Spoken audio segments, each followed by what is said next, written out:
Hola, soy Igor Smirnov, gran maestro internacional y entrenador de la Academia de Ajedrez a Distancia. Y hoy te quiero mostrar una partida muy particular, en la que Magnus Carlsen sorprendió a su oponente, podríamos decir que lo asustó, lo dejó en shock con el gambito Halloween.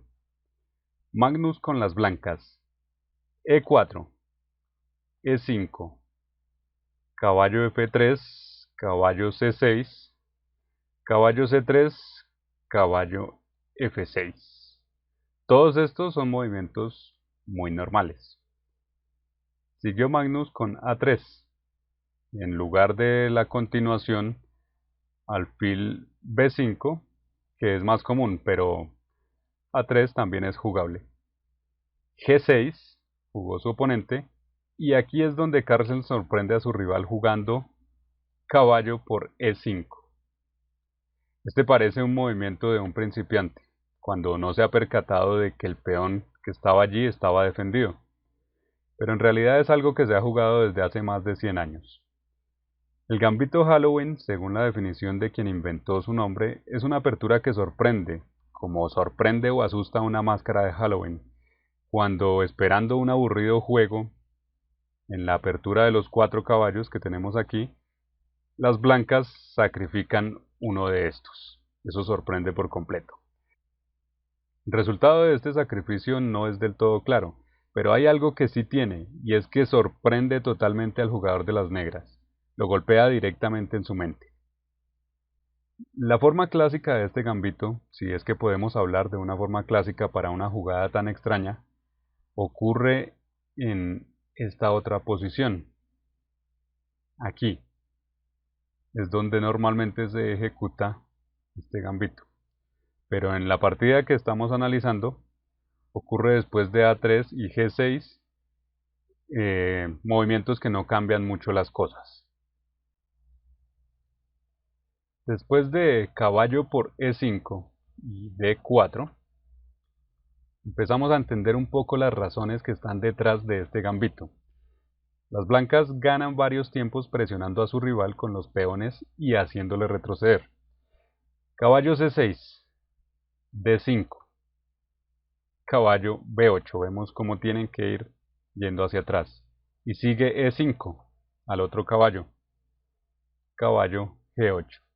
Y es muy gracioso ver que las negras, después de varios movimientos,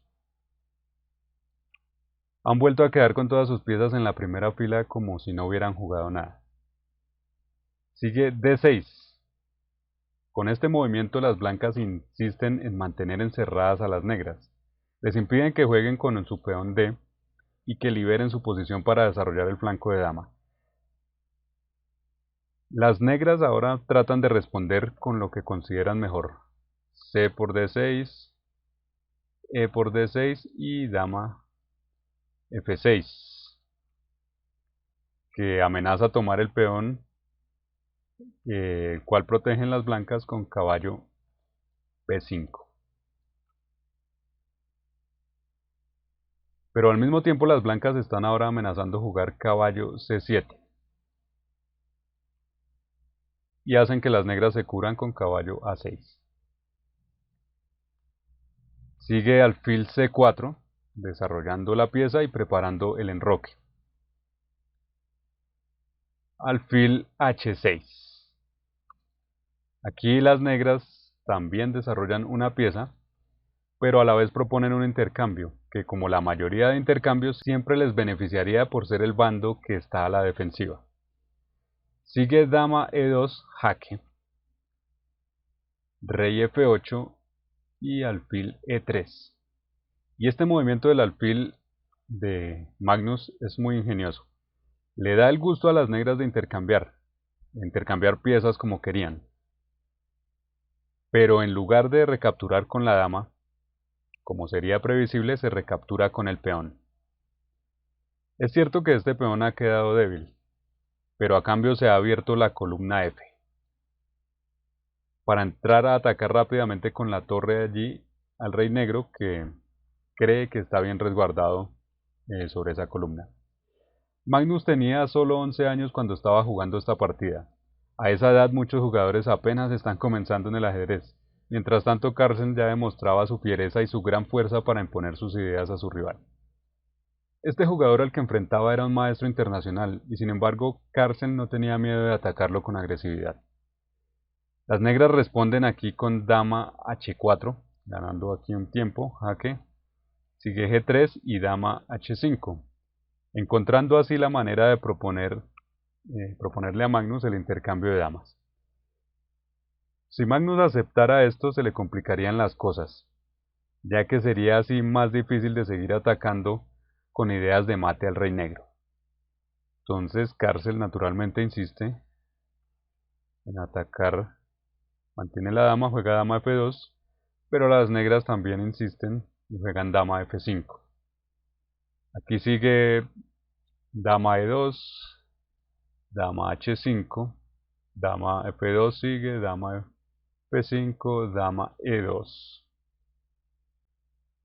Hasta aquí Carlsen, repitiendo movimientos, parecía sentirse satisfecho con el medio punto, pero es posible que, entendiendo la psicología de su rival, en realidad estuviera imponiendo su plan. El jugador de las negras estaría sintiendo que su deber era poner en su sitio a este niño que se había atrevido a jugarle con algo tan dudoso como este gambito.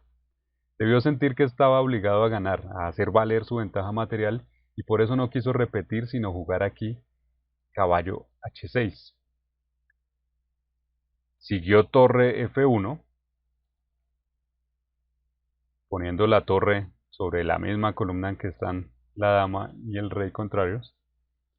Dama h5 nuevamente. Otra vez dama f2, dama f5, dama e2 y dama e5.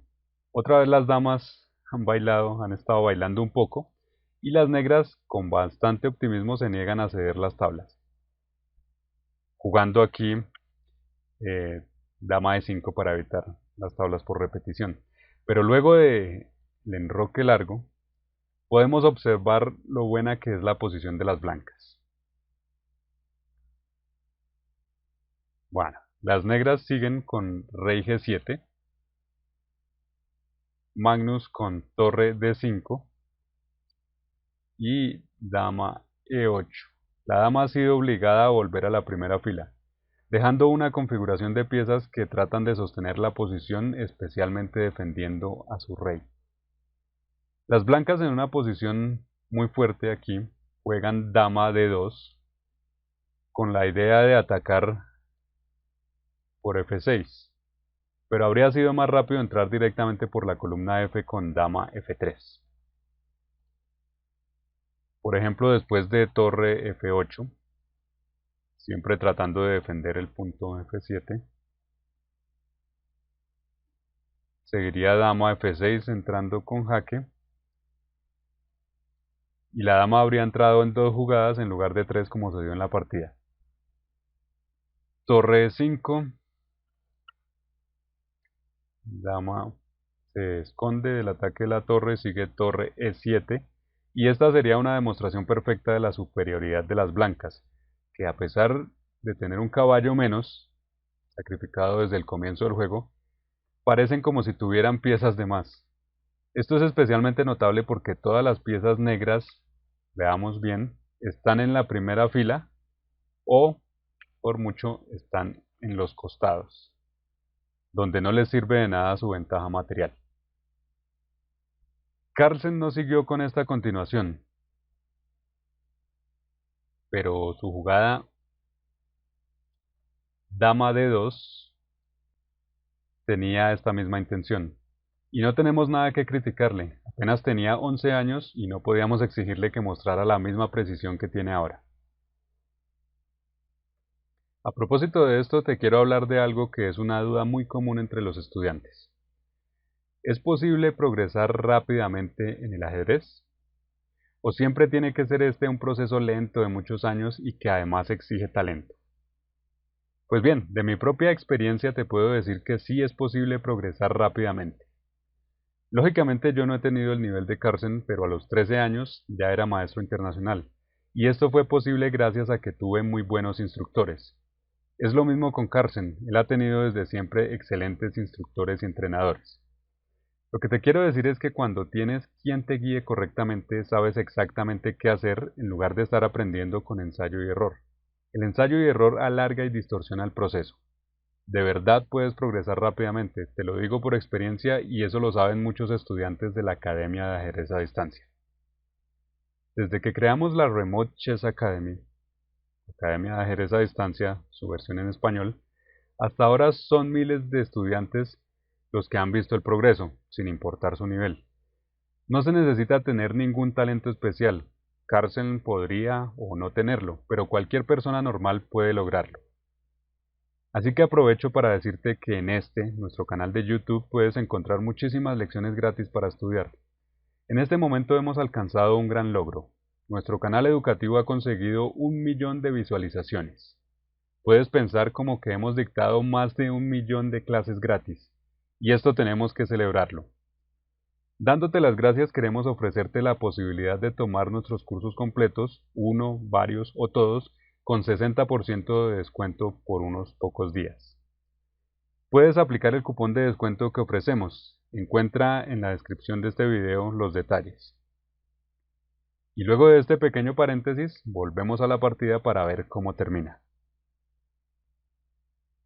Estábamos en dama d2, sigue torre f8, dama d4 jaque, f6 cubriéndose del mismo, g4 con la idea de avanzar hasta g5 y aprovecharse de que este peón está clavado. b6 juegan las negras, todavía buscando desarrollarse de cualquier manera. g5, el peón no se puede mover como decíamos, caballo f5, g por f6 jaque, torre por f6. Y aquí sigue una combinación definitiva que usa las dos torres blancas. Si quieres puedes pensar unos segundos, te la voy a decir en este momento. Torre por f5, g por f5 y torre g1 jaque. Si el rey se retira, como tendría que hacerlo, se pierde la torre y la partida de inmediato. Las negras entonces se ven obligadas a cubrir con su querida dama. Y sigue torre por g6 y rey por g6. Y el ataque sin descanso de las blancas continúa. Alfil d5, torre b8, e4. Cuando estamos atacando hay que abrir por completo la posición. Los peones son obstáculos que debemos remover para maximizar el ataque. Alfil b7, e por f5 jaque, torre por f5, dama g4 jaque, rey f6, dama h4 jaque, rey g6. Y aquí, alfil c4, huyendo del intercambio, que esto solo ayudaría a las negras, y ahora apuntando hacia d3. Caballo c5, intenta evitar que este alfil pase a d3, pero tenemos b4. El caballo tiene que moverse a e4. Y para finalizar con la humillación, que podríamos considerar esto, Carlsen pone una trampa con otro movimiento que no era el mejor. Juega caballo c7. Este movimiento del caballo no tiene otro objetivo más que inducir a las negras al error. Hay que entender que a sus 11 años no tenía todavía la solidez que le conocemos. Lo normal habría sido jugar aquí caballo d4. Pero a pesar de esto, que caballo c7 no es el mejor movimiento, sí logra que las negras caigan en la trampa. Caballo por d6, creyendo que el peón había quedado allí completamente desprotegido. La frustración de sentirse superado y la desesperación por encontrar algo bueno hacen que el jugador de las negras yerre. Dama g3, jaque. Es un ataque doble que incluye el jaque y que gana la pieza. En resumen, hemos visto un juego de trucos de Carlsen, pero también un juego muy fuerte. El Gambito Halloween, apertura que tú también puedes poner a prueba en tus próximas partidas, es toda una sorpresa para el oponente, de la que, a pesar de ser un maestro internacional, no encuentra nunca a lo largo de esta partida cómo reponerse. Espero que te haya gustado este análisis. Comparte el enlace a este video con todos tus amigos. Cuéntales que en la Academia de Ajedrez a Distancia tenemos muchas lecciones gratis y también cursos completos de pago, que por estos días pueden tomarse con 60% de descuento. Ayúdanos a seguir creciendo. Gracias y saludos.